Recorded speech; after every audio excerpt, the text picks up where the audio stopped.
ربا وبالإسلام دينا وبمحمد صلى الله عليه وسلم نبيا ورسولا. الحمد لله الذي شرفنا بحفلة الميلاد، والصلاة والسلام على حبيبه قرة العين والفؤاد وعلى آله وأصحابه الأمجاد. أما بعد فأعوذ بالله من الشيطان الرجيم. بسم الله الرحمن الرحيم. لقد من الله على المؤمنين إذ بعث فيهم رسولا. صدق الله العظيم. مولاي صل وسلم دائما أبدا على حبيبك خير الخلق كلهم. يا رب بالمصطفى بلغ مقاصدنا واغفر لنا ما مضى يا واسع الكرم. هو الحبيب الذي ترجى شفاعته لكل حول من الأحوال مقتحم. فإن من جودك الدنيا وذرتها ومن علومك علم اللوح والقلم. محمد تاج رسل الله قاطبة، محمد صادق الأقوال والكلم، محمد ذكره روح لأنفسنا، محمد شكره فرض على الأمم. ثم الرضا عن أبي بكر وعن عمر وعن علي وعن عثمان ذي الكرم والآل والصحب ثم التابعين لهم أهل التقى والنقى والحلم والكرم. رب صل وسلم دائما سرمدا على حبيبك خير الخلق كلهم. إن الله وملائكته يصلون على النبي يا أيها الذين آمنوا صلوا عليه وسلموا تسلیما. برکت کے لیے سارے ہی پڑھ لیں. صلاۃ والسلام علیکہ یا رسول الصلاۃ والسلام علیکہ یا سیدی یا خاتم النبیین وعلی آلک واصحابک یا سیدی یا خاتم المعصومین. آپ حضرات تنگ تو نہیں ہوئے ٹھیک ہے. اللہ تبارک و تعالی جل جلالہ وعم نوالہ وتم برہانہ وعظم شانہ کی حمد و ثنا اور حضور سرور کائنات مفخر موجودات زینت بزم کائنات دستگیر جہاں غم گسار زماں سید سروراں حامی بے قسم قائد المرسلین خاتم النبیین رحمت للعالمین حبیب کبریاء جناب حضرت محمد مصطفیٰ صلی اللہ علیہ وسلم کے دربار دربار میں درود و سلام کا نذرانہ عرض کرنے کے بعد نہایت عزتوں کے لائق معتبر مستند محترم علماء کرام بالخصوص مجاہد اہل سنت حضرت علامہ محمد ضیاء المصطفیٰ منور صاحب حافظہ اللہ تعالی مرکزی ناظم اعلیٰ تحریک صراط مستقیم آزاد کشمیر حضرت علامہ محمد دین صاحب جھاگوی زیدہ شرفہ استاذ مکرم حضرت علامہ ظفر الدین صاحب حافظہ اللہ تعالی حضرت علامہ عبد الرزاق صاحب محسن اہل سنت مجاہد اہل سنت حضرت علامہ مفتی محمد مطلوب کورڑوی صاحب حضرت علامہ عبد الحلیم صاحب منتظم محفل حضرت علامہ عبد الرحمن جامی صاحب بالخصوص ہمارے عظیم بزرگ حاجی محمد گل زمان آوان صاحب اور ان کے صاحبزادگان جملہ ارباب فکر و دانش ارباب محبت و مودت حاملین عقیدہ حق عقیدہ اہل سنت. رب ذوالجلال کا کروڑوں بار شکر ہے جس نے اپنے پیارے محبوب علیہ السلام کے جشن میلاد کے لیے ہم جیسے گناہگاروں کا انتخاب فرمایا ہے. اللہ رب العزت سے جانے والوں کو اور اس میں آنے والوں کو مرادیں عطا فرمائے اور اللہ ان کی دارین کی سعادتیں نصیب فرمائے۔ کافی طویل انتظار ہو چکا ہے اور اس پر کوئی طویل گفتگو بھی نہیں کی جا سکتی۔ میں اپنی حاضری یقینی بنانے کے لیے سید عالم نور مجسم شفیع معظم صلی اللہ علیہ وسلم کا جشن میلاد آپ کی خدمت میں عرض کر رہا ہوں۔ آیت کریمہ میں نے پڑھ لی ہے، اسی کی تفسیر ہمارے آقا صلی اللہ علیہ وسلم کی مقدس زبان سے، آپ کے مقدس فرمان سے عرض کرنے کی سعادت حاصل کروں گا، لیکن آپ نے جتنی سستی کرنی تھی وہ ہو چکی ہے۔ اب تھوڑا سا بیداری کا ثبوت دیں گے تو یہ گفتگو آسان ہوگی۔ یہ کوئی رٹی ہوئی تقریر نہیں ہے، یہ کتب اسلام اور کتب احادیث پر لکھی ہوئی تحریر ہے۔ اس کو آج 15ویں صدی چل رہی ہے کہ میرے آقا علیہ السلام کی بات اب بھی گلی گلی میں بیان کی جا رہی ہے۔ حضرت امام مسلم رحمت اللہ علیہ نے صحیح مسلم شریف کے اندر اس حدیث کو روایت کیا ہے۔ حضرت امام طبرانی نے معجم کبیر کی 19ویں جلد میں اسے بیان کیا ہے۔ آپ دھیان میری طرف رکھیں، کوئی آئے کوئی جائے، ہمارا اس سے کوئی سروکار نہیں ہے۔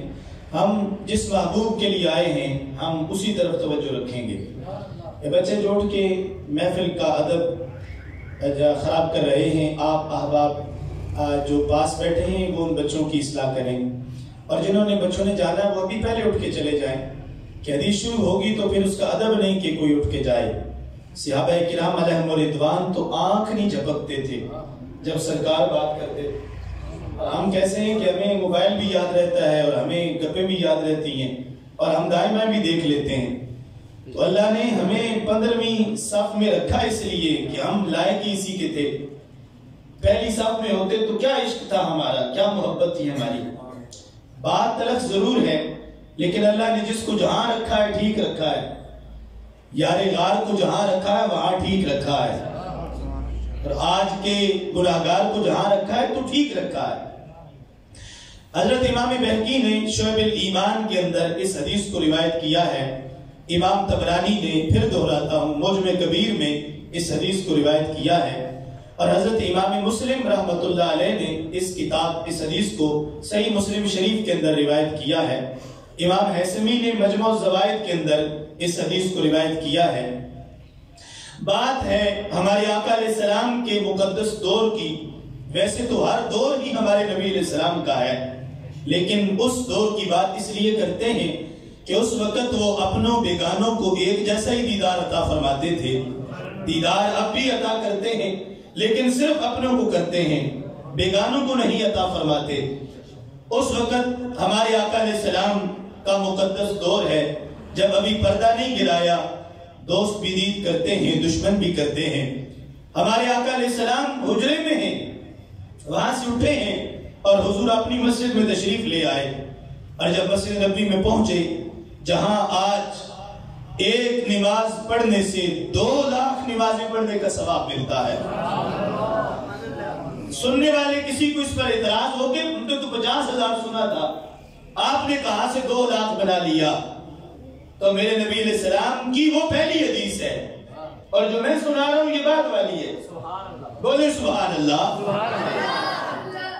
آقا علیہ السلام نے پہلے یہ کہا تھا کہ اللہ جو میری اس مسجد میں نماز پڑھے اس کو 50,000 نمازوں کا ثواب، اور جو مسجد حرام خانہ کعبہ والی میں پڑھے اس کو 1 لاکھ نماز کا ثواب۔ اور جس وقت صحابہ کرام علیہم رضوان تڑپ رہے تھے مکہ شریف کے لیے، تو میرے نبی علیہ السلام نے مدینے میں ان کا دل لگانے کی دعا بھی کی تھی، اور اس دعا میں یہ لفظ ہے، ہمارے آقا اسلام نے فرمایا تھا، اے اللہ جو کچھ تو نے مکہ شریف میں میرے غلاموں کو عطا کیا ہے، اے اللہ اس ہر ثواب کو مدینے میں آنے کے بعد ڈبل فرما دے۔ تو اب مکہ میں اگر نماز پڑھنے سے 1 لاکھ کا ثواب ہے تو مدینہ شریف میں پڑھنے سے 2 لاکھ کا ثواب ہے۔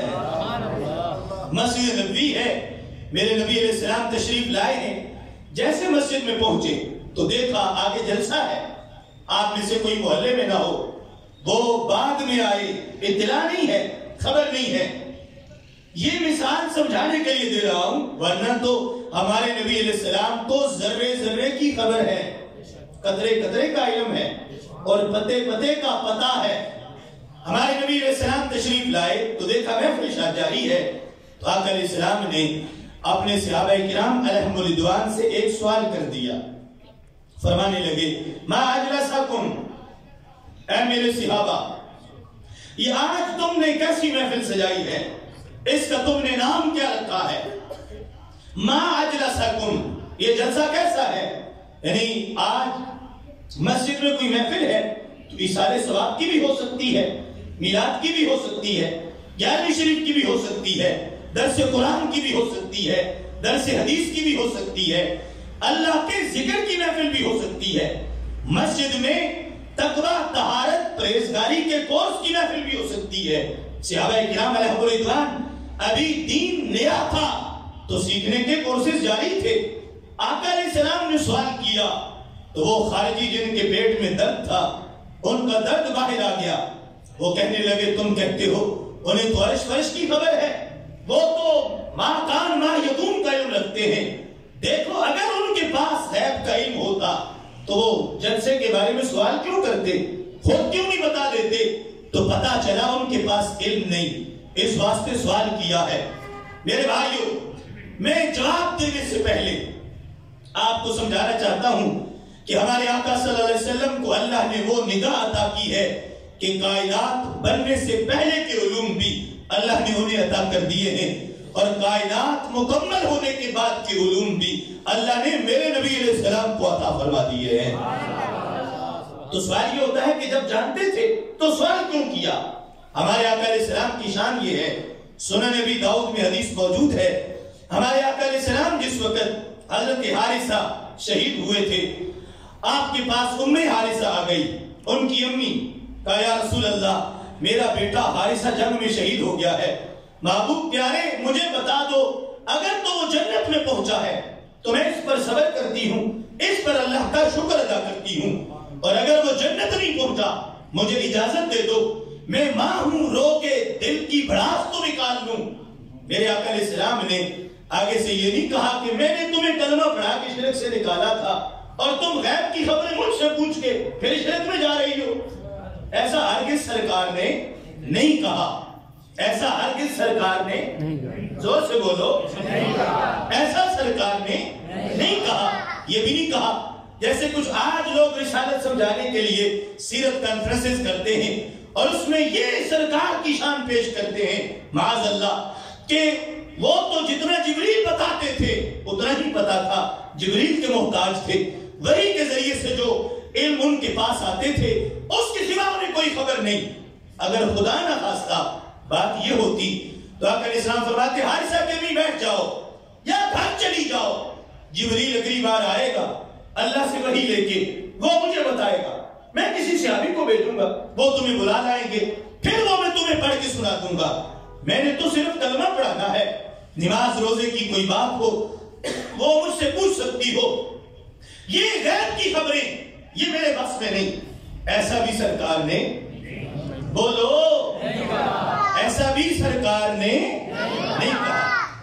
اور جو آج معاذ اللہ کوئی یہ سمجھے کہ حضور تھوڑی دیر استخارہ کر لیتے، سرکار کشف میں دیکھ لیتے، اس کی بھی کوئی اجازت نہیں مانگی کہ تھوڑا صبر تو کرو، میں رات مراقبہ کروں گا یا صبح مراقبہ کروں گا تو بتا دوں گا، کوئی بات نہیں ہے۔ انہوں نے سوال ایک کیا تھا، میرے سرکار نے 2 جواب عطا کیے، میرے کریم سے گر قطرہ کسی نے مانگا، دریا بہا دیے ہیں، دربے بہا دیے ہیں۔ سوال ایک ہے، حارثہ کی امی پوچھتی ہیں بتا دو کہ حارثہ کدھر ہے؟ میرے آقا علیہ السلام نے فرمایا حارثہ کی امی تجھے رونے کی اجازت نہیں، پہلے تو تجھے مبارک ہو، اللہ نے تیرے حارثہ بیٹے کو ڈبل شہادت عطا فرمائی ہے۔ آپ کو سمجھ آئی ہے تو بولو سبحان اللہ۔ ڈبل شہادت، یہاں پر بھی اعتراض ہوتا ہے، بندہ ایک شہید ہوا، جان ایک دی ہے تو شہادت ڈبل کیسے؟ میرے آقا علیہ السلام نے وہ بھی سمجھایا، اصل میں یہ لڑ رہے تھے اہل کتاب کے خلاف، اور وہ ہیں ڈبل کافر، اور جب ڈبل کافر کے خلاف کوئی لڑے تو ریٹ اپوزیشن کی وجہ سے ہوتا ہے. اگر یہ انہیں مارتے تو ڈبل کافر مارنے کی وجہ سے ڈبل غازی بن جاتے. اب انہوں نے انہیں شہید کیا ہے تو اللہ نے شہادت کا رتبہ بھی ڈبل عطا کیا ہے. یہ بیان کر کے ہمارے آقا علیہ السلام نے فرمایا حارثہ کی امی گھر چلی جاؤ, تم کس جنت کی بات کرتی ہو؟ اللہ کی تو بہت ساری جنتیں ہیں. یا ام حارثہ انہا لجنان, اے حارثہ کی امی اللہ کی تو بہت ساری جنتیں ہیں. وَإِنَّ ابْنَكِ أَصَابَ الْفِرْدَوْسَ الْأَعْلَى, رب نے تیرے حارثہ کو کوئی چھوٹی موٹی جنت نہیں دی, اللہ نے حارثہ کو جنت الفردوس میں پہنچا دیا ہے. زمین سے لے کر آسمان تک 500 سال کا سفر, ہر آسمان موٹا اتنا ہے کہ اس پر کوئی چلے تو وہ بھی 500 سال کا سفر. ہر آسمان سے دوسرے آسمان کے درمیان میں 500 سال کا سفر. اس طرح 7 آسمان ہیں, 7 آسمانوں کے بعد ہے جنت, اور جنت کے ہیں 700 درجے, اور ہر درجے میں اتنا فاصلہ ہے جتنا زمین سے لے کے آسمان تک ہے. اور سب سے اونچی جنت ہے جنت الفردوس. اور ہمارے نبی علیہ السلام ہیں مسجد نبوی میں, سوال یہاں زمین پہ ہو رہا ہے, اور آقا علیہ السلام جنت الفردوس جس کی چھت اللہ کا عرش ہے, سرکار وہاں غلام کو دیکھ رہے ہیں. تو مجھے کہنے دو, جس نبی کو اپنی چٹائی پہ بیٹھ کے جنت الفردوس میں اپنا امتی نظر آ جاتا ہے, اس محبوب کو حجرے میں بیٹھ کے اپنی مسجد کا جلسہ ہی نظر نہ آئے, یہ ہو کیسے سکتا ہے؟ یہ کیسے ہو سکتا ہے؟ ادھر جب خود جنت میں تھے, بخاری میں ہے, حضرت بلال سے کہا تھا یا بلال سمعت دفن علیک بین یدی فی الجنہ, میں جنت الفردوس کی سیر کر رہا تھا بلال, میں نے وہاں اپنے آگے تیرے قدموں کی نہیں تیرے جوتوں کی آہٹ کو بھی سن لیا. صرف پاؤں نہیں, پاؤں کے نیچے جو نالین پہنے ہیں ان کی آواز میں نے وہاں سنی ہے. تو جس محبوب کی نظر سے, کان سے بلال حبشی کی آواز لاکھوں سالوں کے بعد اتنی دوری پر بھی نہ چھپ سکے, اس محبوب کے کانوں سے اپنی مسجد کے جلسے کی آواز کیسے چھپ سکتی ہے؟ تو جانتے تھے, پتا چلا جانتے تھے, تو پھر سوال کیوں کیا؟ سوال کیوں کیا؟ تھکے نہ ہو تو جواب دوں, جواب دوں. علماء تو تر و تازہ ہے, میں آپ کی بات کر رہا ہوں, جواب دوں. تو یاد رکھنا, سوال میرے سرکار نے غیب نہ ہونے کی وجہ سے نہیں دیا, غیب کی وجہ سے دیا. اس میں سرکار غیب کی دلیل دے رہے تھے, دلیل دے رہے تھے. کیوں؟ اس لیے میرے نبی علیہ السلام کی نظر کے سامنے صرف مسجد نبی کا جلسہ ہی نہیں تھا, یہ ہمارے والا بھی تھا. قیامت تک کے سارے جلسے شرق غرب میں شمال جنوب میں جو ہونے تھے, ان کو پتا تھا کہ جس وقت ریالوں پہ ڈالروں پہ لوگوں کو ایمان بکیں گے تو اس وقت بھکے ہوئے ایمانوں والے آ جائیں گے میرے دیوانوں سے سوال کرنے کے لیے کہ یہ تم نے جشن میلاد کیوں کر لی ہے, یہ کہاں لکھا ہے, یہ کس نے بنایا ہے. لہٰذا آج میں صحابہ سے پوچھوں گا, وہ مجھے جواب دیں گے, ان کے جواب پر میں مہر لگاؤں گا, اللہ بھی عرش سے اسے پاس کر دے گا. تو قیامت تک کا ہر میلاد کا جلسہ میرے اس جلسے کی وجہ سے رجسٹرڈ ہو جائے گا. یہ مسلم شریف کی حدیث ہے, یہ رجسٹرڈ میلاد شریف کا جلسہ جو صحیح مسلم میں صحابہ نے منایا. اب سارے صحابہ بیٹھے ہیں, آقا علیہ السلام نے جس وقت یہ سوال کیا تو وہ کہنے لگے جلسنا ندعو اللہ ونحمدہ علی ما ہدانا لدیننا ومن علینا بکا.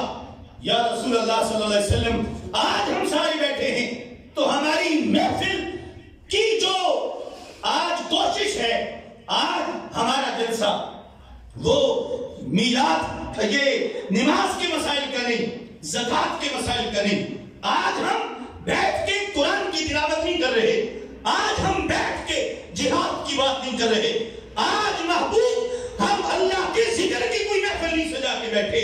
آج ہم سارے ایک کام کے لیے بیٹھے ہیں جس کا لب لباب یہ ہے, ہم سارے ایک ہی بات کر رہے ہیں کہ فضل رب العلا, اور کیا چاہیے, مل گئے مصطفیٰ, اور کیا چاہیے.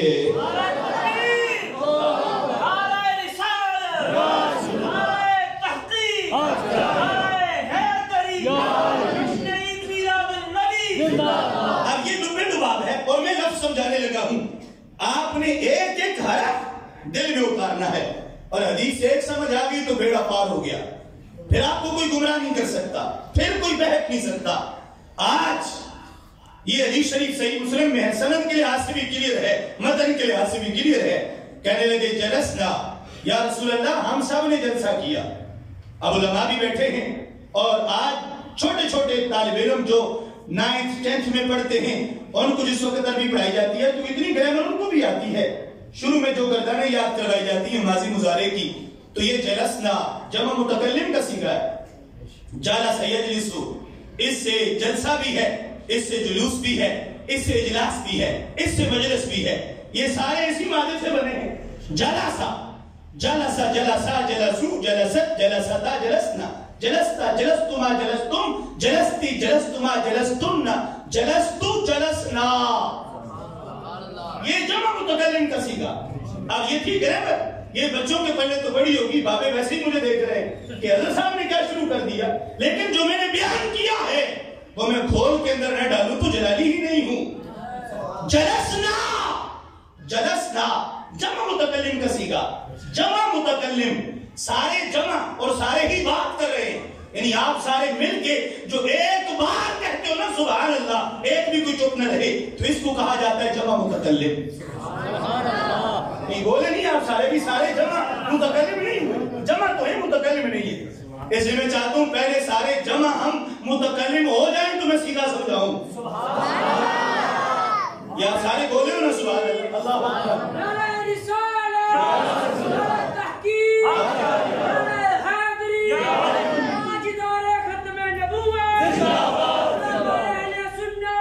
جلسنا جمع متکلم کا صیغہ, سارے بولے, سب نے کہا. جنم اس کا ترجمہ کیا ہے, مطلب کیا ہے؟ مطلب یہ ہے, وہ بتا رہے تھے یا رسول اللہ صلی اللہ علیہ وسلم, یہ جو آج جلسہ سجایا ہے یہ اکیلے ابو بکر صدیق کا مشورہ نہیں تھا, اکیلے فاروق اعظم کی رضا نہیں تھی, اکیلے عثمان غنی کی ڈیمانڈ نہیں تھی, اکیلے مولا مرتضیٰ کی بات نہیں تھی. یہ حسنین کریمین نے صرف نہیں بلایا یا رسول اللہ, یہ صرف عشرہ مبشرہ کی فرمائش نہیں تھی. جمع متکلم کا مطلب یہ ہے یا رسول اللہ, ہم سارے صحابہ نے یہ سجایا ہے, ہم سب نے مل کے آپ کا جلسہ کیا. آپ بولو سبحان اللہ.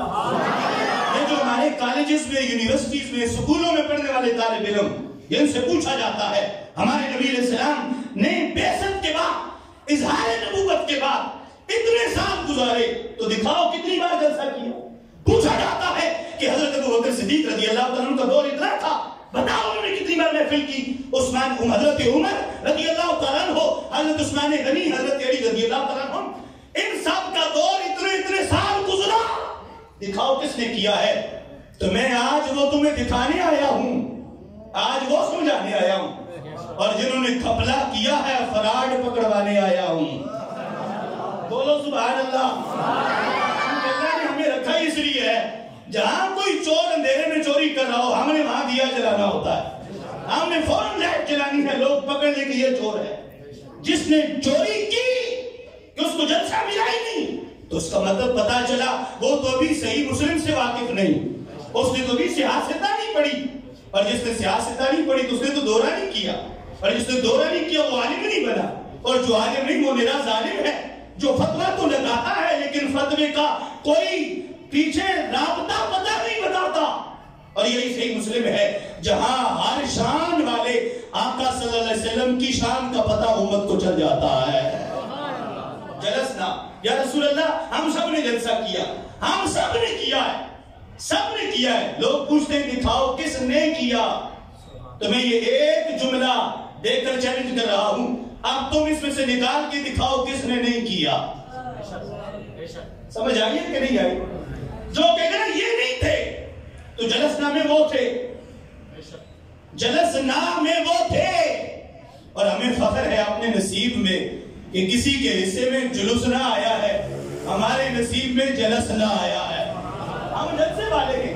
اللہ نے لوگوں کے نصیب میں تنقید رکھی اور ہمارے نصیب میں تعریف رکھی. لوگ ہیں اعتراض والے اور ہم ہیں میلاد والے. جلسنا کیا. تو بول کے بتاؤ سارے صحابہ تھے کہ نہیں تھے؟ بولو نا سارے. جلسنا وہ کہہ رہے تھے ہم سب نے کیا. تو کیا سارے آگے کہ نہیں آگے؟ سارے کہہ رہے ہیں ہم سب نے کیا ہے. منکر ایک بھی وہاں نہیں بیٹھا تھا چونکہ یہ ساری بات کی پیداوار ہے اور اس وقت صرف عاشقان مصطفیٰ نظر آتے تھے. ہم سب نے جلسہ کیا. کر کہہ رہے ہیں ندعو اللہ ونحمدہ علی ما ہدانا لدیننا ومن علینا بک. یا رسول اللہ ہم بیٹھ کر اللہ کی تعریف کر رہے ہیں اور اللہ کی حمد و ثنا کر رہے ہیں. کس بات پر؟ یہاں پر بھی لوگ کہنے لگے وہ تو اللہ اللہ کر رہے تھے اور تم نے میلاد بنا لیا. میں نے کہا شکر اور اللہ کی تعریف کسی نعمت پہ کی جاتی ہے. صحابہ سے پوچھتے ہیں تمہیں ملا کیا ہے جس پہ شکر بنا رہے ہو؟ وہ آگے حدیث میں ہے لفظ ہیں علی ما ہدانا لدیننا ومن علینا بک. محبوب آپ کے صدقے اللہ نے جو ہمیں اسلام عطا کیا ہے اور آپ جیسی ہستی ہمیں دے کر اللہ نے جو ہم پر احسان کیا ہے ہم اس گھڑی کو یاد کر رہے ہیں. اس بات پر اللہ کا شکر ادا کر رہے ہیں. یعنی سرکار کی آمد ومن علینا بکا یہ لفظ ہیں. ومن علینا بکا یہ جو لفظ من اس میں آیا ہے اس پہ غور کرنا ہے آپ نے. یعنی یہ من کو لگے تو پھر آپ نے دل سے بولنا ہے سبحان اللہ. ومن علینا بکا آپ جیسا محبوب آپ جیسا نبی آپ جیسا رسول آپ جیسی ہستی اللہ نے ہم گناہگاروں کو دے کر جو ہم پہ احسان چڑھایا ہے ہم اس پر اللہ کا شکر ادا کر رہے ہیں. میں پوچھتا ہوں کہاں چڑھایا ہے؟ وہ آیت میں نے خطبے میں پڑھی تھی. اللہ فرماتا لقد من اللہ علی المؤمنین اللہ نے مومنوں پر احسان کر دیا. بولو زور سے یار. کنجوسی دنیا میں ہونی چاہیے سرکار کے لیے تو نہیں ہونی چاہیے. لقد من اللہ علی المؤمنین اللہ نے ایمان والوں پر احسان کیا ہے. کیا اس بعث فیہم رسولا اپنا سب سے عظیم رسول انہیں عطا فرما دیا. قرآن میں اللہ نے پوری کائنات دے کر ہر نعمت دے کر ہم پہ احسان نہیں جتایا اپنا محبوب دے کے احسان جتایا. اور یہی لفظ من جو قرآن میں ہے لقد من یہ احسان کرنا. لقد من اللہ اللہ نے احسان کر دیا یہی لفظ من قرآن میں ہے. اور اسی لفظ من کی دلیل صحابہ دے رہے ہیں ومن علینا بکا. محبوب قرآن میں اللہ جس ذات کی دلیل دے کے ہم پہ احسان جتا رہا تھا محبوب ہم آپ کے آنے پہ جشن منا رہے ہیں. تو جو صحابہ کر رہے تھے بولو وہی کر رہے ہو کہ کچھ اور کر رہے ہو؟ جس کے لیے صحابہ بیٹھے تھے آپ بھی اسی کے لیے بیٹھے ہو کہ کچھ اور کر رہے ہو؟ تو یہ ہے اللہ نے احسان جتایا ہے. یا رسول اللہ آپ نہیں تھے تو ہمیں جانتا ہی کوئی نہیں تھا ہمیں پوچھتا کوئی نہیں تھا. ہم عرب کے صحراؤں میں عرب کے ریگزاروں میں چمڑے چوس چوس کے پتھر پوچھ پوچھ کے گزارا کر رہے تھے. محبوب آپ کے علاوہ ہمارا کوئی تعارف نہیں تھا ہمیں کوئی جانتا نہیں تھا. اب آپ آ گئے ہو تو ہمیں بھولتا کوئی نہیں ہے. اب ہم بیٹھے گھروں میں ہوتے ہیں فرشتے ہمارے سلام کے لیے آتے ہیں عرش سے اللہ ہمارے نام کے پیغام اتارتا ہے ہمیں ایمان کی سندیں جاری کی جاتی ہیں. یا رسول اللہ اب آپ کا بلال حبشی چلتا فرش زمین پہ ہے اس کے جوتوں کی آہٹ بھی عرش بری پہ سنائی دیتی ہے. تم ملے تو دولت کونین مل گئی ہے اٹھتے نہیں ہیں ہاتھ ہمارے اس دعا کے بعد. یا رسول اللہ آپ کی تشریف آوری پر ہم بیٹھ کے اس احسان کو یاد کر رہے ہیں کہ اللہ نے وہ محبوب ہمیں عطا کر دیا. سرکار کی جلوہ گری ہو گئی ہے حضور کی آمد ہو گئی ہے. ہم اس بات پر اللہ کا شکر ادا کر رہے ہیں اور اس پر ہم نے سب نے مل کر اللہ کی بارگاہ میں جلسے کا انعقاد کیا ہے. آقا علیہ السلام نے جس وقت یہ رپورٹ سنی تو آقا علیہ السلام نے فرمایا میرے صحابہ قسم اٹھاؤ کہ تم جو کہہ رہے ہو وہی کر رہے تھے. اب پہلے تھا خارجیوں کو درد تو یہاں رافضیوں کو ہو گیا. وہ کہنے کہ دیکھو صحابہ اتنے سچے ہوتے تو حضور قسمیں کیوں لیتے. حضور قسم لے رہے ہیں قسم اٹھاؤ کہ جو تم کہہ رہے ہو وہی کر رہے تھے. تو صحابہ نے منٹ بھی نہیں لگایا فوراً کہا واللہ ما جلسنا الا لذلك. حبیب خدا کی قسم ہے ہم اور کوئی کام نہیں کر رہے تھے ہم ایک ہی کام کر رہے تھے کہ جس سہانی گھڑی چمکا طیبہ کا چاند اس بزدل اقرو صاحب پہ لاکھوں سلام. ہم صرف میلاد بنا رہے تھے, ہم اور کچھ نہیں کر رہے تھے. جس وقت آقا علیہ السلام نے قسم لے لی تو فوراً جواب دیا, فرمایا لم استحلفکم تہما, میرے صحابہ پہلے تو یہ وہم دل سے نکالو کہ میں نے شک کی وجہ سے تم سے قسم لی نہیں. بولو نا سبحان اللہ. شک نہیں, لم استحلفکم تہما, مجھے تمہارے ایمان پر کوئی شک نہیں, کوئی شک نہیں. یہ ہے تیری نظر خار زار شب میں گلاب تحریر کر چکی تھی, اجاڑ نیندوں کے خواب میں انقلاب تحریر کر چکی تھی. میرے ذہن کے فلک پر جو سوال چمکے تو میں نے دیکھا, تیرے زمانے کی خاک ان کے جواب بھی تحریر کر چکی تھی.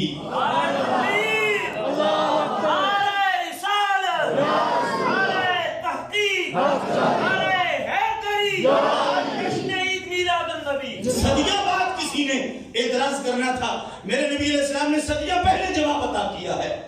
لَمْ أَسْتَعْلِفُكُمْ تُهْمَا, میرے صحابہ میں تمہارا نبی ہوں, مجھے تمہارے ایمان پر کوئی شک نہیں. اور جو اب بھی صحابہ کے ایمان پر شک میں پھنسا ہوا ہے, تو وہ گدھا تو ابھی گندگی سے نکلا ہی نہیں باہر, اس کو تو ابھی ایمان کی خوشبو ہی نہیں آئی. وہ کیسے, کن کے ایمان پر چل رہا ہے؟ جن کے ایمان کو رب نے قیامت تک کے ایمانوں کے لیے کسوٹی بنا کے عطا کیا ہے. یہ فَإِنْ آمَنُوا بِمِثْلِ مَا آمَنْتُمْ بِهِ فَقَدِ اهْتَدَوْا, یہ اللہ کا اعلان ہے.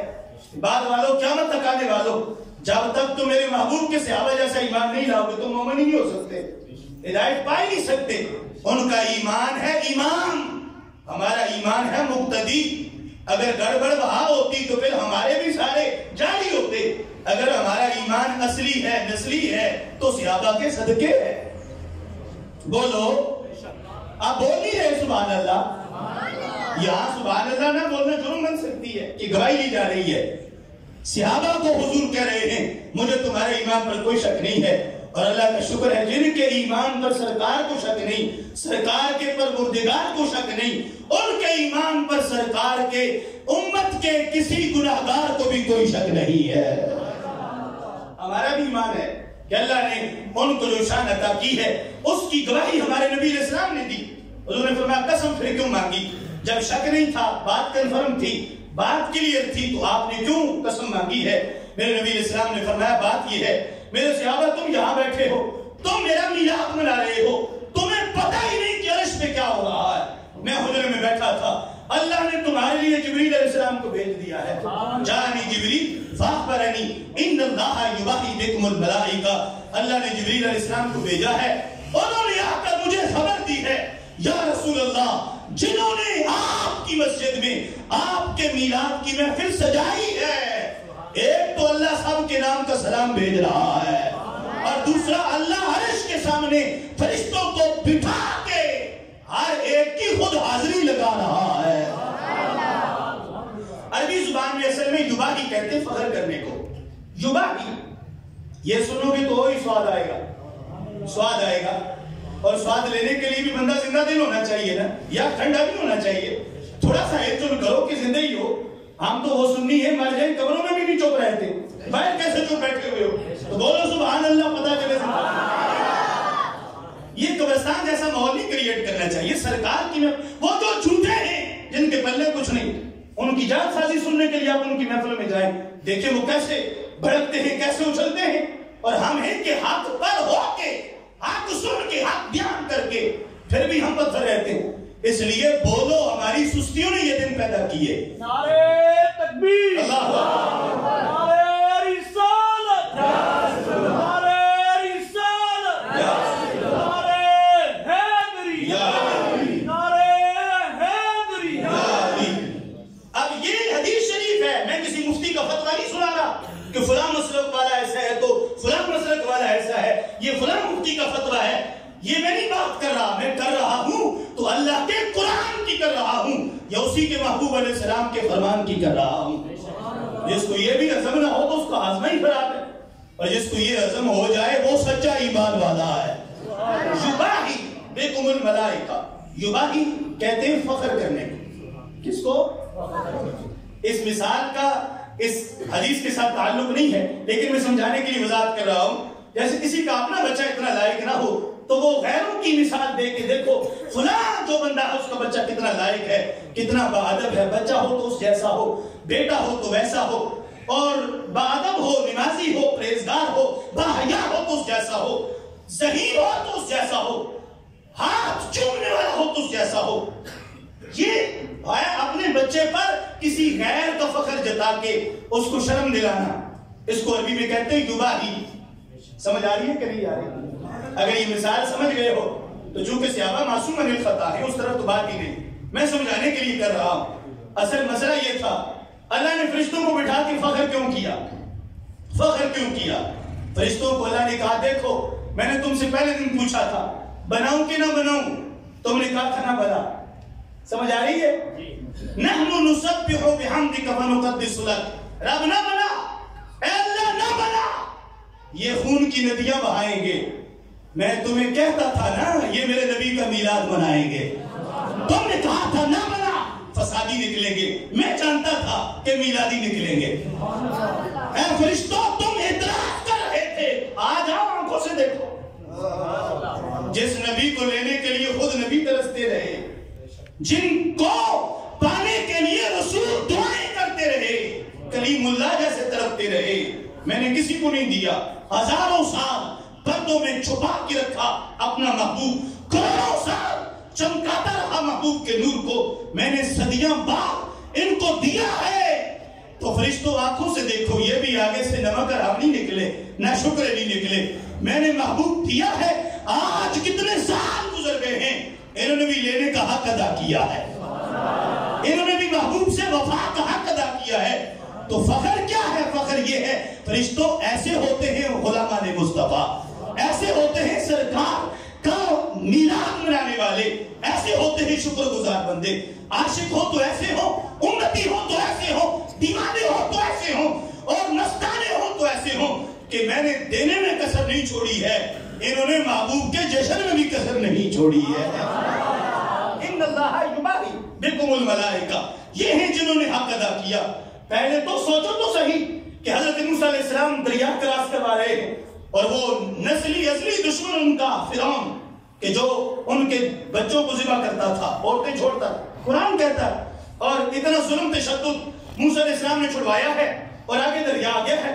اس دریا میں بھی پار کرنے کے لیے کتنا کلیئر کٹ معجزہ کہ اللہ سے دعا کی ہے، آسان مارا ہے، پانی پھٹا ہے، راستہ بنا، وہ آ کر کے کھڑے ہو کہ ہم قبیلے 12 ہیں تو ایک سے کیوں جائیں، ہمارا راستہ الگ الگ کرو۔ تو موسیٰ علیہ السلام نے پھر آسا مارا، 12 راستے بن گئے، سو گئے اور سارے حضرات۔ کورا دیسی گھی یا کورا شہد کھاتے لوگ کہ نہیں، کورا ماکھی، یہ کورا قرآن پڑھ رہا ہوں آپ کے سامنے، بولو نا سبحان اللہ۔ قرآن کہتا ہے کہ راستے 12 بن گئے، اور 12 راستوں سے گزرتے ہوئے درمیان میں پھر آکڑ گئے، کہتے ہیں کہ ہم نہیں جاتے آگے۔ کہا کیا ہوا؟ کہا اس لیے کہ ہم نے دوسرے قبیلوں میں رشتہ داریاں کی، ہمیں کیا پتا کہ وہ ڈوب گئے کہ زندہ ہیں، جب تک وہ دیکھتے نہیں تب تک نہیں جاتے۔ آپ نے پھر دعا کی اللہ سے، تو اللہ نے پانی کی کھڑی دیواروں میں روشن دان بنا دیے۔ سبحان اللہ۔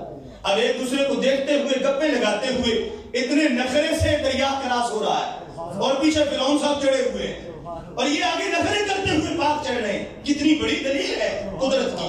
اور پار پہنچنے کے بعد ان کا وہ دشمن جنہوں نے انہیں رات کر رکھا تھا، اللہ نے نظروں کے سامنے گھسیٹ کے دریا میں ڈالا۔ وہ نہیں جانا چاہتا تھا، اس نے لگامیں کھینچی ہوئی تھی اپنے گھوڑوں کی۔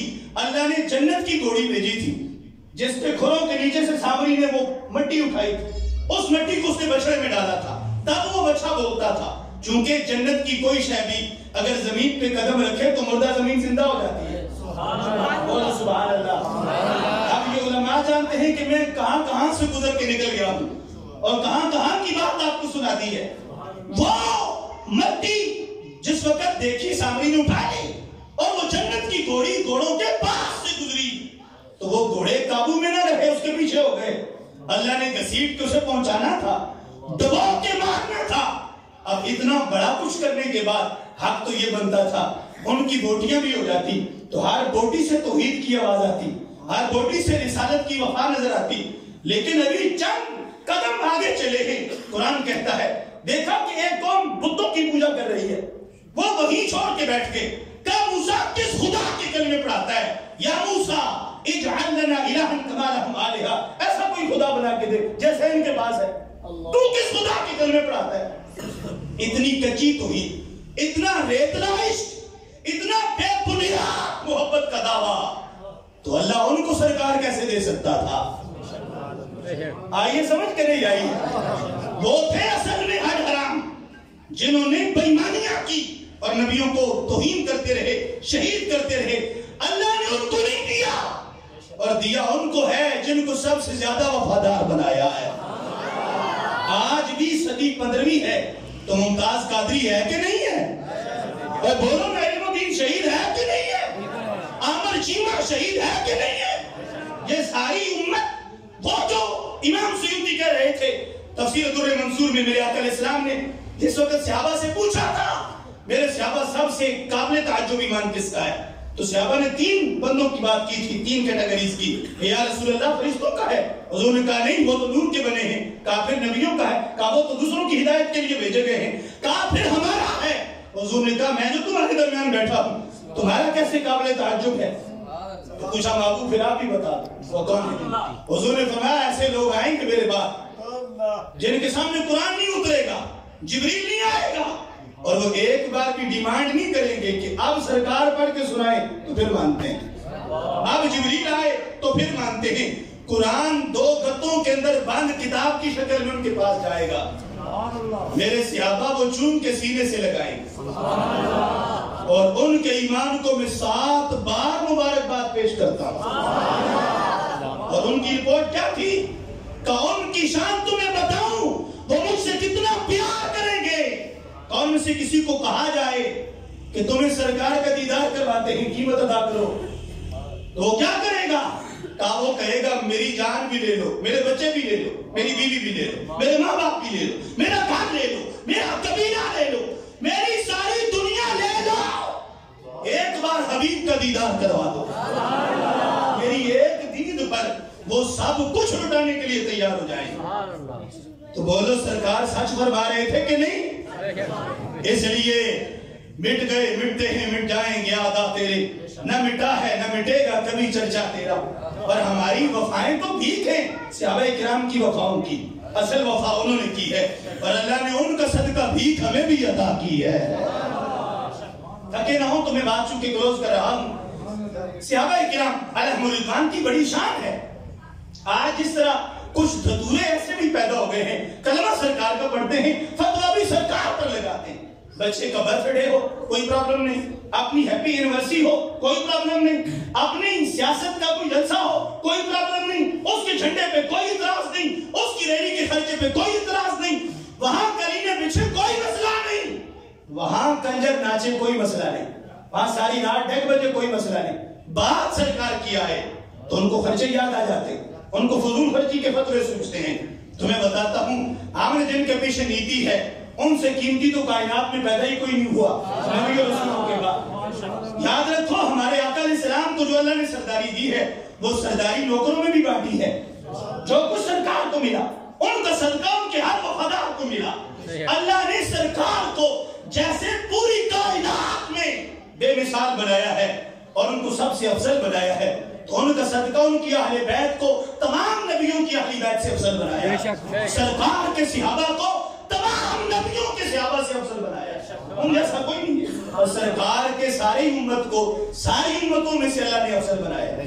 یہ ہمہ جہت افضلیت، یہ کوئی من وجہ افضلیت نہیں، یہ ہمہ جہت فضیلت ہے ہماری ساری امتوں پر.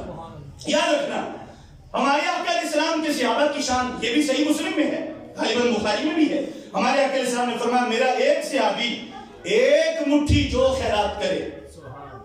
سن رہے ہو؟ سبحان اللہ.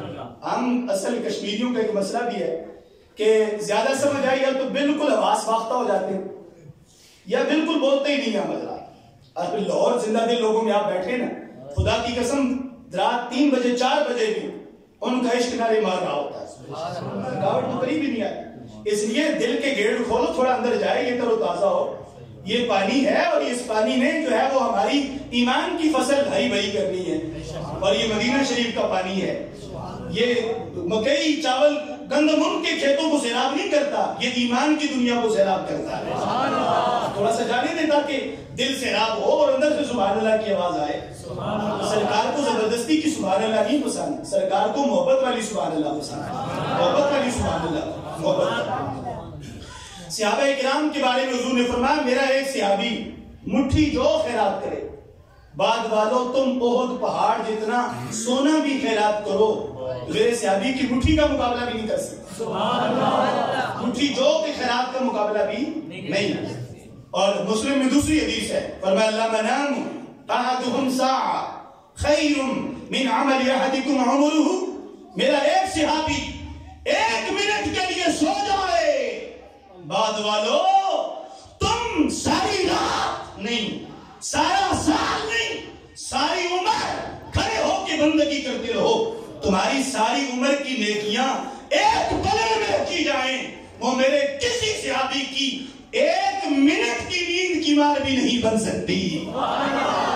ایک منٹ کی نیند کا مقابلہ نہیں، ایک ساتھ کی مقابلہ نہیں۔ تو میں کہہ سکتا ہوں جس محبوب کے صحابہ کی ایک منٹ کی نیند اتنی قیمتی ہے تو ساری رات کی نیند کتنی قیمتی ہوگی، ساری عمر کی نیند کتنی قیمتی ہوگی۔ اور جن کی نیند اتنی بے مثال ہے ان کی بیداری کتنی بے مثال ہے، ان کی شب بیداری کتنی بے مثال ہے، ان کی آہوزاری کتنی بے مثال ہے، ان کی عجز و انکساری کتنی بے مثال ہے، اور ان کی سرکار پر جان ساری کتنی بے مثال ہے۔ وہ صحابہ اتنا قیمتی وقت، اور میرے نبی علیہ السلام کو کہہ رہے تھے یا رسول اللہ آج ہم سارے جشن میلاد کر رہے ہیں تو بعد والوں کو پیغام دے رہے ہیں کہ ہم طواف بھی کرتے ہیں، ہم وقوف عرفات بھی کرتے ہیں، ہم قیام بھی کرتے ہیں، ہم رکوع و سجود بھی کرتے ہیں، ہم اللہ کے دربار میں تلوار سے جہاد بھی کرتے ہیں، لیکن ان سارے کاموں سے وقت نکال کے نبیوں کے سلطان کا جشن میلاد بھی کرتے ہیں۔ اب یہ صحابہ کا میلاد ہے انہوں نے منایا ہے، اور آج ان کے صدقے میں اللہ نے ہمیں بھی موقع عطا فرمایا ہے۔ حضور کی آل بیت بھی مناتی تھی، اور وہ طویل بات ہے، میں اس کو صرف 2 شعروں میں بند کرتا ہوں۔ حضرت عباس رضی اللہ تعالیٰ عنہ آپ سرکار کے چچا ہیں، اور یہ وہی عباس ہیں بخاری میں جن کے بارے میں ہے۔ حضور نے ان سے پوچھ لیا تھا چچا آپ بڑے ہو کہ میں تھک گئے ہو، ابھی تو قرآن پڑھنا شروع ہی نہیں ہوا، آپ پہلے ہی قرآن زدہ ہو گئے، بولے سبحان اللہ۔ سرکار نے پوچھا چچا سے کون؟ حضرت عباس جن کے بیٹے ہیں عبداللہ ابن عباس، ان کی بیوی کے پیٹ میں سرکار نے چچی کے پاس گئے تھے، دیکھا پیٹ سے ہیں، تو حضور نے فرمایا چچی جو پیٹ میں ہے ام فضل، جو پیٹ میں ہے وہ بیٹا ہے، میں پہلے بتا رہا ہوں وہ بیٹا ہے، اس کا نام عبداللہ ہے، پیدا ہوگا تو میری امت کے مفسرین کا سردار بنے گا، پوری امت کے مفسرین کا لیڈر ہوگا، یہ ہمارے آقا صلی اللہ علیہ وسلم کے چچا۔ سرکار نے پوچھا چچا بتاؤ آپ کی عمر زیادہ ہے کہ میری زیادہ ہے؟ اب وہ جواب بھی دیتے ہیں، کیسا جواب بھی سچا ہے، اور قربان جاؤں ادب بھی پورا ہے۔ آج سچ بولنے میں یہاں بھی کچھ لوگ تلک جاتے ہیں کہ جن کا کنڈا نہیں رہتا، جواب تو سچا دیتے ہیں لیکن آگے بے ادبی اتنی ہوتی ہے کہ ایمان کا بیڑا غرق ہو جاتا ہے۔ ابن عباس نے ان کو سکھایا کہ بات سرکار کی ہو تو جواب بھی اس طرح دیا کرنا ہے۔ کہا یا رسول اللہ صلی اللہ علیہ وسلم بڑے آپ ہی ہیں، عمر تھوڑی میری زیادہ ہے۔ سبحان اللہ، بولے نا سبحان اللہ۔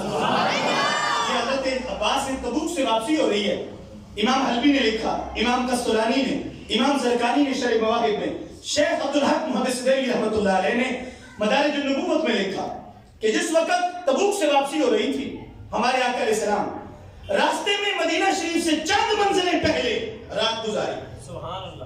یہ اسی تبوک کی بات کر رہا ہوں کہ جس دن صحابہ صبح اٹھے تو دیکھا حضور نے کہ وہ چیونٹیوں کے گھر جلے ہوئے تھے، آقا علیہ السلام کی آنکھوں میں آنسو آ گئے، حضرت نے فرمایا یہ کس نے کیا؟ کہا یا رسول اللہ رات ٹھہرے تھے، ہم نے تو آگ جلائی تھی، ہمیں تو نہیں پتہ تھا نیچے ان کے گھر ہیں۔ تو حضور نے فرمایا تم میں سے کسی کو قیامت تک آگ کا عذاب دینے کی کوئی اجازت نہیں، یہ صرف میرے اللہ کی شان ہے کہ وہ آگ کا عذاب دے سکتے، کسی شاہ کو جلا کے نہیں مارنا۔ سمجھ آ رہی ہے کہ نہیں؟ میں اسی تبوک کی بات کر رہا ہوں۔ واپسی ہوئی رات مدینہ شریف سے چند منزلیں پہلے پڑاؤ ڈالا، صحابہ بیٹھ گئے۔ اب آپ کو پتا ہے کہ تبوک میں تقریباً 40,000 صحابہ کرام تھے، بہت بڑا لشکر جرہ، اور اس میں حضرت عباس سے اٹھ کے کھڑے ہو گئے، کہا یا رسول اللہ میں نے آپ کی نعت لکھی ہے اور نعت میں نے آپ کا میلاد لکھا ہے، آقا مجھے اجازت تو میں سنانا چاہتا ہوں۔ آپ ابھی جوش بنا نہیں سننے والا، اللہ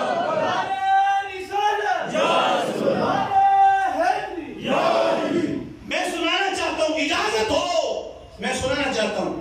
صدقے جاؤں سرکار پہ، آگے سے یہ نہیں کہا آنا تھا میں آ گیا ہوں، تم نے کیا میلاد رٹا ہوا ہے، کیا لکھا ہوا ہے، ضرورت کیا ہے، وقت کا ضیاع ہے۔ ابھی تو قرآن اتر رہا ہے، لوگوں کو عباس چچا، لوگوں کو قرآن نہیں آتا، لوگوں کو نماز کا سبق نہیں آتا، لوگوں کو کلمے نہیں آتے، لوگوں کو استنجا نہیں آتا، لوگوں کو غسل نہیں آتا، جیسے کالے متھے والوں نے کچھ آج رٹا ہوا ہے کہ سارا اسی میں فوکس ہے۔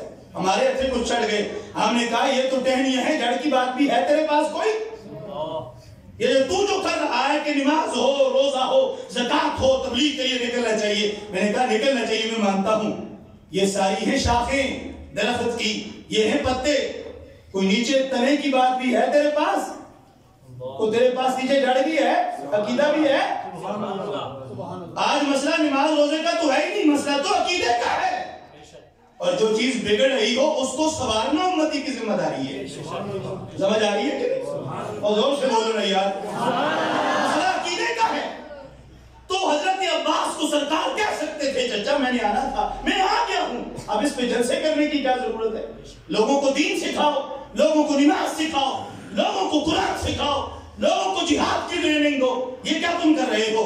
ہرگز نہیں کہا، یہ بھی نہیں کہا چچا راستہ بندہ کو وقت دیکھ لیتا ہے، آپ نے کہا ڈیمانڈ کی ہے، راستہ ہے، تھکے ہوئے ہیں، رات ہے، ہم مدینے پہنچیں گے، اناؤنسمنٹ کریں گے اور پھر مسجد نبوی میں جلسہ سجایا جائے گا، ہم حسان کی طرح منبر پہ اپنی چادر بچھا کے اپنی نعت کے لیے آپ کو بٹھائیں گے، وہاں چڑھ کے سنانا، راستے میں کیا ضرورت ہے؟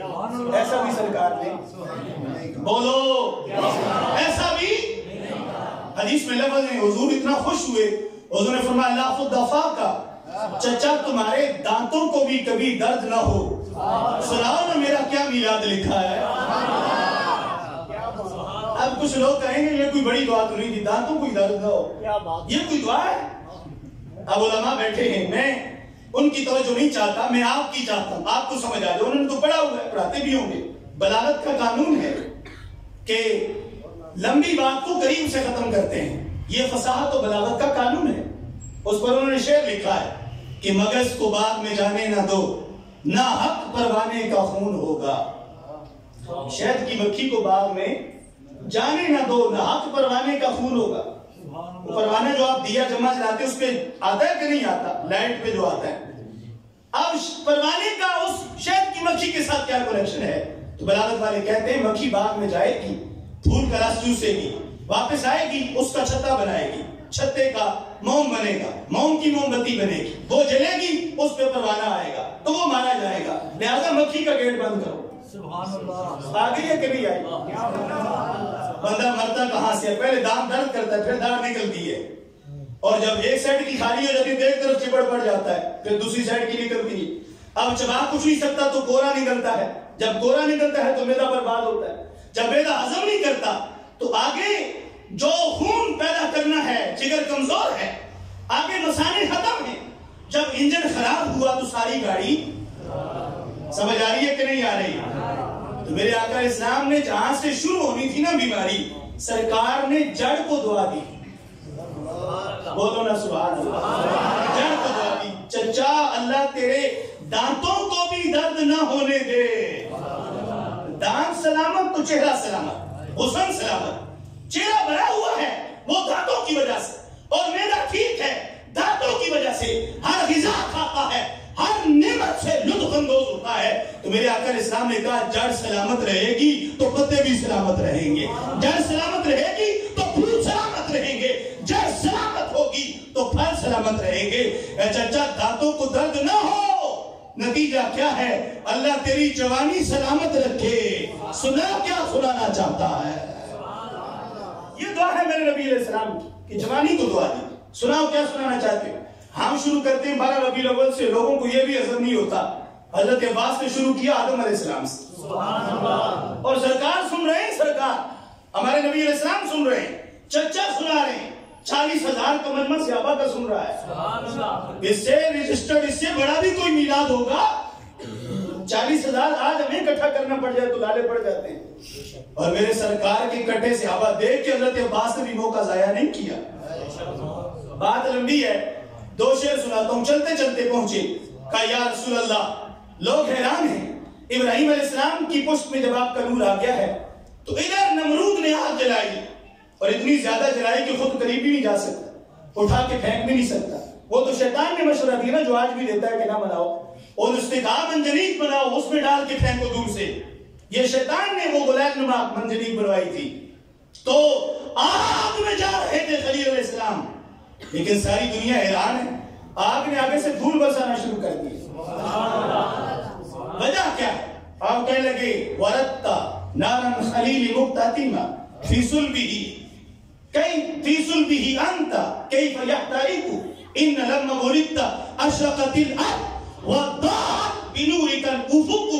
یہ 2 شعر سنائے نات کے، کہ یا رسول اللہ، آگ گلزار بن گئی ہے، اس کا کام تو جلانا تھا، وہ کام چھوڑ کے الٹا شروع کر دیا۔ ایک ہے کام چھوڑنا، ایک ہے اس کے الٹ کرنا۔ سمجھ آ رہی ہے کہ نہیں؟ یہ 2 چیزیں الگ الگ ہیں۔ آگ کا کام ہے جلانا۔ وہ حضرت جابر آگے تھے نا دسترخوان لے کے، علامہ فرقوتی نے لکھا دسترخوان لے کے کہ یا رسول اللہ یہ پرانا ہو گیا تھا تو ہم نے اس کو ڈالا تندور میں۔ ایک دن آپ گھر آئے تھے، ہم نے اس کو آپ کے سامنے پیش کیا تھا، آپ نے کھانا تناول فرمانے کے بعد اپنے ہاتھ اس کو مس کیے تھے۔ میں لفظ صاف نہیں کہتا، صاف وہ کرے جس کے گندے ہوتے ہیں، اور یہاں لگنے سے تو گند اترتے ہیں۔ تو جو چاہے تو ابھی میل میرے دل کے دنے، کہ خدا کرتا نہیں دل کبھی میلا تیرا۔ ہم نے دسترخوان دیا تھا، آپ نے ہاتھ مس کیے تھے، ہم نے سنبھال کے رکھ لیا۔ اب پرانا ہوا تو ہم نے کہا اس کو باہر پھینکیں گے تو بے ادبی ہوگی، ہم نے کہا تندور میں ڈالتے ہیں، جلے گا تو راکھ اندر رہے گی، برکت روٹیوں کو لگے گی تو ملتی رہے، ادب بھی پورا ہوگا، کام بھی ہو جائے گا۔ ہم نے جلایا، آگ خوب جلائی، لیکن محبوب ہم نے کیا دیکھا؟ آگ نے اس کا دھاگا بھی نہیں جلایا، دھو کے ستھرا کر دیا۔ تو وجہ کیا ہے؟ آقا اسلام نے فرمایا ارے جابر، جس چیز کو ہمارے ہاتھ مس ہو جائے، لگ جائے، اسے دنیا کی آگ کی تو ضرورت ہی کیا ہے؟ اسے تو دوزخ کی آگ بھی نہیں جلا سکتی۔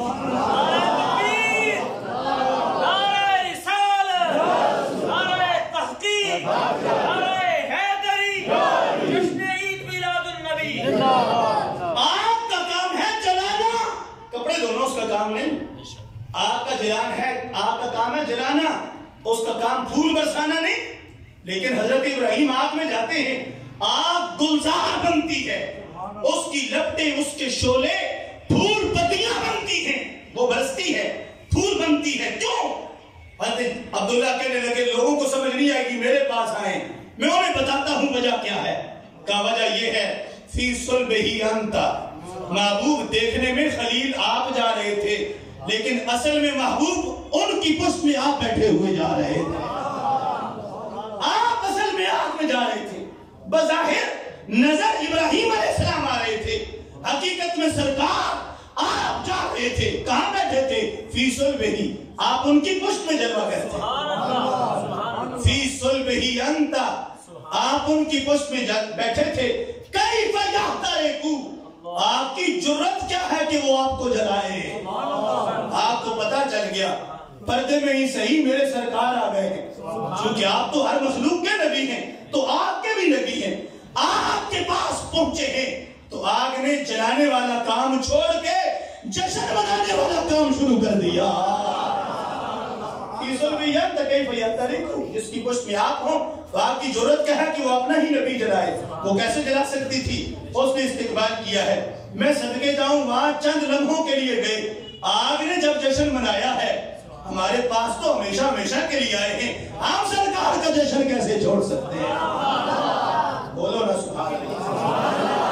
کہا یا رسول اللہ یہ تو تب کی باتیں ہیں جب آپ پردوں میں تھے۔ ان لما ولدت، اب تو آپ کا میلاد ہو گیا ہے، اب تو ولادت بھی ہو گئی ہے۔ ولدت یہ ولادت سے ہے، میلاد سے ہے۔ اب آپ کی ولادت ہو گئی ہے، تو بتاؤ میلادی بیان کر رہے تھے کہ کچھ اور کر رہے تھے؟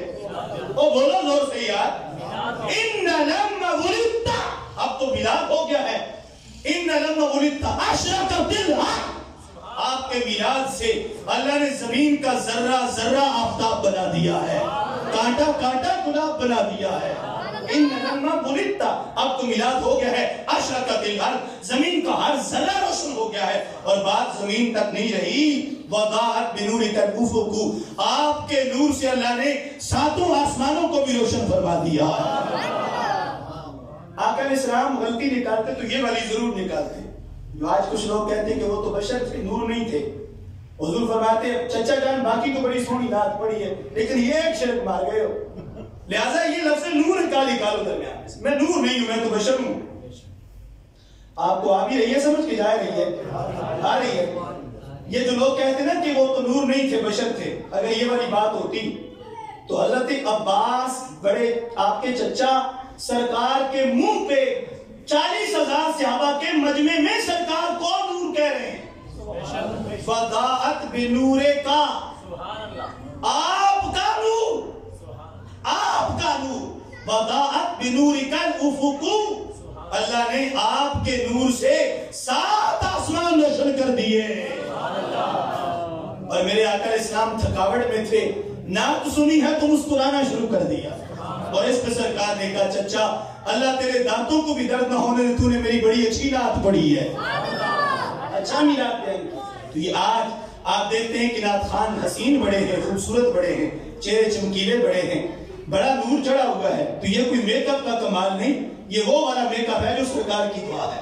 اصل میں چچا نے لی تھی اس وقت میلاد پر، اور قیامت تک میلادیوں کو اللہ اس دعا کا تبرک عطا فرماتا ہی رہے گا۔ آج زور سے بولے مناتے رہیں گے کہ نہیں مناتے رہیں گے؟ آپ کوئی آپ سے کہے صحابہ نے منایا تھا تو دلیل دے لو گے کہ نہیں دے لو گے؟ ہاتھ اٹھا کے کہو نا ذرا۔ اگر آپ سے کوئی پوچھے کہ صحابہ نے جلسہ میلاد کا کیا تھا تو اس کو جلسے تک پہنچاؤ گے کہ نہیں؟ سرکار کی اہل بیت نے جشن منایا تھا تو اس کو دلیل سنا لو گے کہ نہیں؟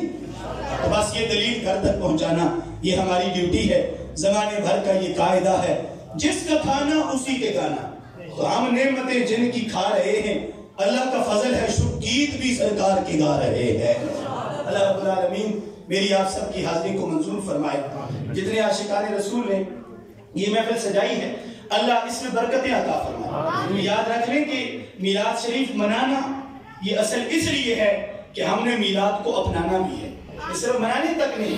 ایک بندہ نماز کے لیے وضو کر کے بیٹھ جائے، نماز ہی نہ پڑھے، تو مجھے یہ بتایا اس کے وضو کا کوئی فائدہ ہوگا اس کے؟ زور سے بولے، نہیں ہوگا۔ غسل کر کے بیٹھا رہے، جمعہ ہی نہ پڑھے، تو غسل کا کوئی فائدہ ہے اس کو؟ کوئی ثواب ہے؟ ہرگز نہیں۔ تو اس لیے یاد رکھنا کہ یہ جشن منانا اصل میں وضو کرنا ہے، اور آگے نماز ہے اس کو اپنانا۔ مسجد محلے کی چیختی رہے، خالی رہے، اور ہماری کوٹھیاں بستی رہے، تو پھر اللہ کیسے ہمیں برکت عطا فرمائے گا؟ تو اس لیے اللہ کا گھر بنا ہے تو یہ آباد بھی ہونا چاہیے۔ یہ اصل میلاد شریف ہے، آپ نے اس پر توجہ دینی ہے۔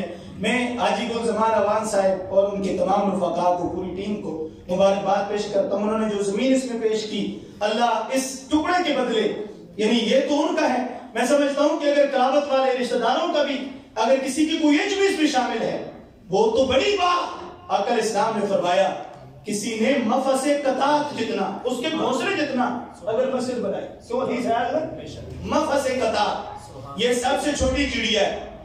علامہ کمال الدین دمیری نے اپنی کتاب میں لکھا رحمت اللہ علیہ، یہ وہ چڑی ہے کہ جس کو اللہ نے باز مارنے کی ڈیوٹی دی ہے۔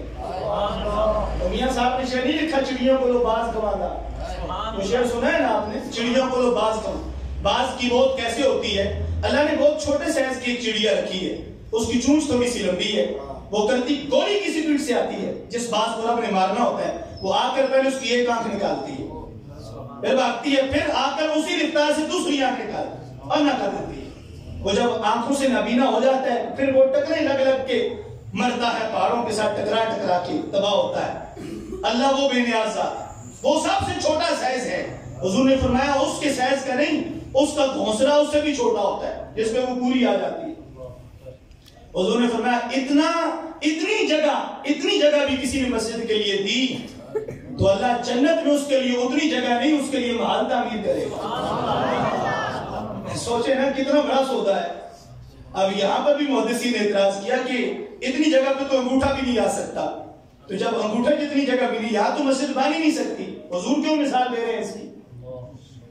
تو کہا مسجد بنانے کے لیے مثال نہیں دے رہے، وقف کرنے کی مثال دے رہے ہیں۔ کسی نے عطیہ دیا اتنا صحیح دے، تو اللہ تو بے نیاز ہے، اللہ گھونسلے جتنا نہیں، اللہ اپنی شان کے لائق محل تعمیر کرے گا۔ اس لیے کسی کا انچ، کسی کا فٹ، کسی کا مرلہ اگر اس کام میں شامل ہو وہ تو بڑا ہی خوش نصیب ہے قیامت تک۔ باقی کوٹھیاں، بنگلے، جائیدادیں بچے استعمال کریں گے اور پھینٹی اس کو پڑے گی وہاں پہ، بھگتے گا یہ، چونکہ سیدھے تو کم رہ گئے ہیں۔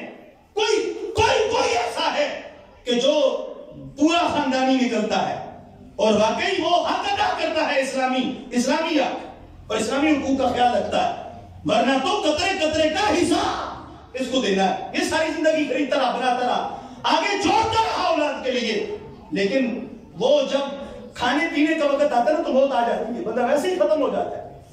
کوٹھی بناتے بناتے میں نے بڑے بڑے کھڑے لین لگتے دیکھے، قبر کے دھانے تک پہنچ جاتے ہیں، بس نہیں کہو کہ منہ میں دانت رہتے ہیں، ادھر شوگر بھی ہو گیا، بلڈ پریشر بھی ہو گیا، گردے بھی خراب ہو گئے، مثانہ بھی خراب ہو گئے، اب تو کچھ بچتا ہی نہیں، ساری زندگی جوڑتا رہا۔ تو میں آپ کو یہ خدا کی قسم کہہ کے بتا رہا ہوں، یہ سب دنیا نے کھانا ہے، پیچھے والوں نے حساب کمانے والے کو، حساب جوڑنے والے کو دینا ہے۔ اور جس نے کوئی انچ مرلہ اللہ کے نام دے دیا تو یہ وہ ہے جو قبر میں ساتھ جانا ہے، جنت میں ساتھ جانا ہے، اس نے بخشوانا ہے، اس نے پار لگانا ہے۔ اس لیے حاجی صاحب کو دیکھ کر آپ بھی پیچھے پیچھے چلیں ساتھ۔ انہوں نے جگہ دے دی، مسجد بن گئی، اب کوئی آئے کھڑکی لگا دے، کوئی دروازہ لگا دے، کوئی سپیکر لگا دے، کوئی کریم لے آئے، کوئی ٹوٹیاں لے آئے، کوئی واش روم بنا دے، اس سے کیا ہوگا؟ اللہ کے کھاتے میں محل اس کا کلیئر ہوتا جائے گا۔ آپ کریں گے ایسا انشاءاللہ؟ اور دوسرا بنا کے بسانی بھی ہے، نمازیں پڑھنی ہے یہاں پہ، سیٹوں پہ نہیں بیٹھنا کہ یہ قیامت کے دن اللہ کے دربار میں رپورٹ پیش کرے گی پوری محلے کی، فلاں آتا تھا، فلاں نہیں آتا تھا۔ تو ہم چاہتے ہیں کہ میلاد منانا یہ بھی سرکار کے غلاموں کا کام ہے، اور میلاد کو اپنانا یہ بھی سرکار کے، بولیں زور سے، غلاموں کا کام۔ تو اللہ پاک اس مسجد کے صدقے ہم سب کے گھروں کو آباد فرمائے، اللہ ہم سب کی مرادیں پوری فرمائے۔ وآخر دعوایا الحمدللہ۔